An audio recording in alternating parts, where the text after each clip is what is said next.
We often underestimate the difference between our knowledge and someone else's. When we know much more than someone else does about a topic, we might not accurately account for that other person's lack of knowledge.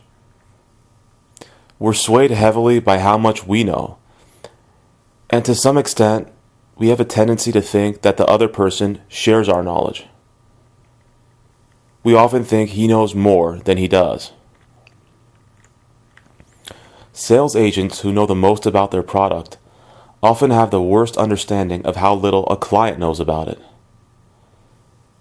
In other words, a sales agent's knowledge about the topic makes him think the customer also knows about it. If a sales agent has 100,000 units of knowledge about his product, he might think that the average customer has 5,000 units, when in fact the true number is 1,000. The sales agent's abundance of knowledge makes him overestimate his client's knowledge. Another sales agent, on the other hand, might have 35,000 units of knowledge and figure that his customers only have 1,000. He might not know exactly what the customer does and doesn't know, but all in all, he has a far more accurate idea of what his client knows. In cases like that, the first salesman's extra knowledge has that major drawback. And in order to eliminate the drawback, he must do a better job of accounting for the differences between what he knows and what his customers do. It's far easier for the second salesman to make that adjustment. In one experiment, some participants were given privileged information about a company's future earnings, while others didn't get that information. The first group was then told to guess what the second group would predict about the company's earnings. In other words, the first group's instructions were something like, "That other group doesn't have the extra information we gave you. What do you think their predictions will be like without that information?" And the researchers found that people in the first group weren't able to completely disregard their privileged information when trying to figure out the second group's predictions. They knew that the second group didn't have the extra information, but they still couldn't completely account for the other group's ignorance on the matter. And later experiments showed that even when the experimenters let participants in that first group know about the error that other participants had made, and even when they also offered the participants money as a reward for not making the mistake, the first group still had a tough time with the task. They still allowed the extra information to affect their guesses of the other group's predictions. In other words, the study suggests that even when we know that others lack our knowledge, and even when that fact is emphasized and we're given an incentive to account for it, we still end up not realizing it on certain levels.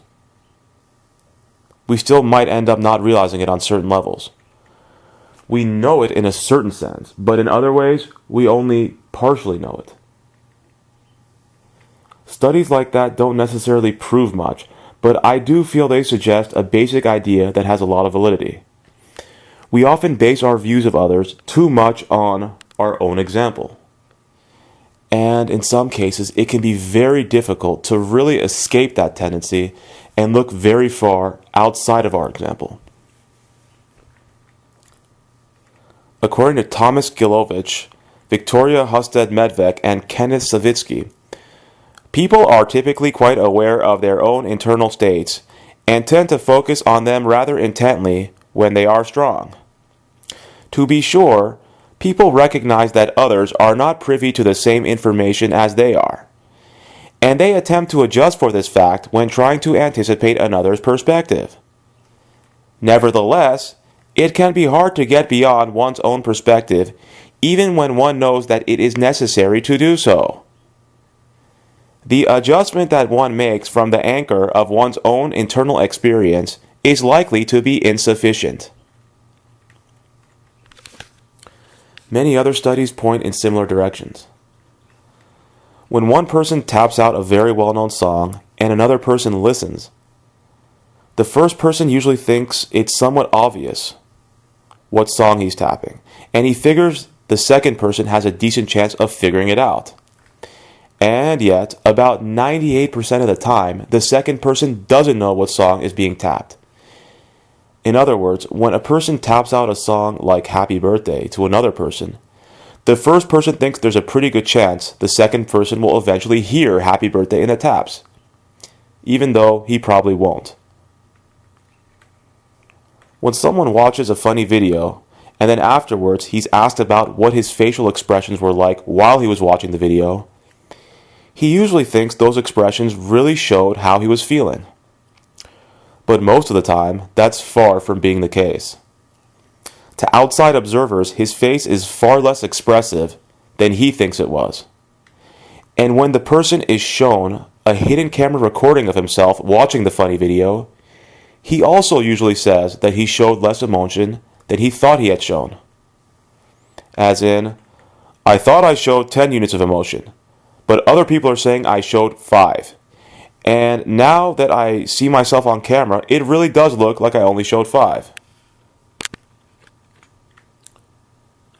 When someone reads a vague statement that can be interpreted 2 different ways, and then he's told that it means A and not B, he usually ends up thinking that it's obvious A is the correct meaning.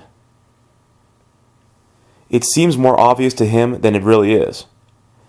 And when he's asked what other people will think the statement means, he'll overestimate how many of them will think it means A and not B. In other words, if he's asked what percentage of people will think the statement means A, he might guess 85%, even though the actual number is 50%. In reality, the statement is unclear. But when a person is told it means A and not B, he might not realize how unclear the statement is. All of a sudden, it seems somewhat obvious that meaning A is correct. And in real life, it's common for people to underestimate how often they'll be misunderstood. They might make a somewhat vague comment and think the intended meaning is very apparent.